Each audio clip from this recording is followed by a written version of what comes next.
Hello bachcho, let's read out the question first. A long straight solenoid has n turns per unit length and alternating current I equals to m sin omega t flows through it.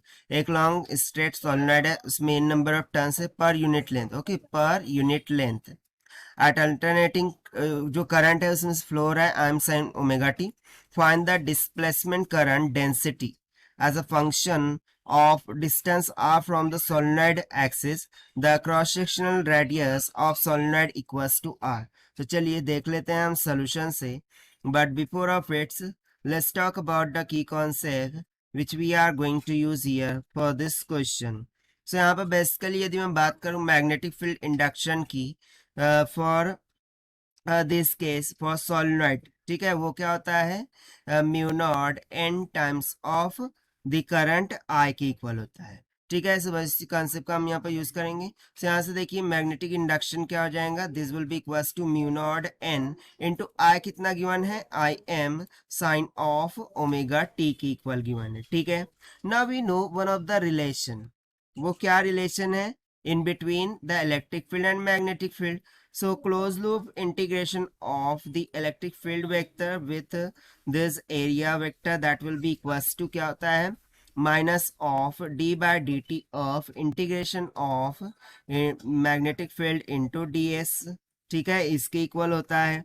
सो इसमें basically दो cases होते हैं, जब small r की value less than होगी capital R के, यानी कि basically the cross sectional radius of solenoid जो कैपिटल आर है, यानी कि इस तरीके से यदि लूप होगा, ठीक है, इस तरीके से लूप होगा। सो इस लूप का रेडियस स्मॉल आर हो जाएगा और इसका कंप्लीट रेडियस क्या आ जाएगा, कैपिटल आर।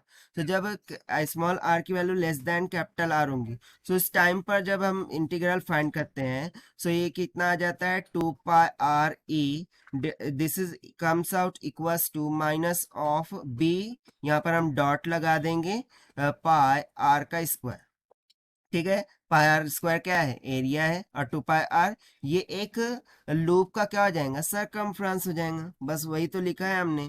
तो यहाँ से देखिए फर्स्ट केस के लिए इलेक्ट्रिक फील्ड कितनी निकल के आ गई, माइनस का b dot r divided by 2 के लिए, ठीक है।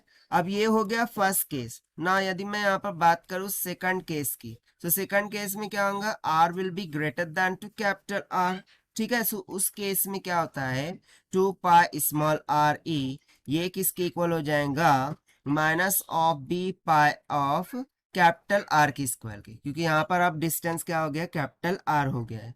सो इस टाइम पर इलेक्ट्रिक फील्ड कितनी आ जाएगी, minus of B dot r का square divided by 2 times of small r की। बट जैसा कि हमसे पूछा गया था to find out the current density, वो हो जाती है JD is equals to epsilon naught times of delta E by del T के इक्वल।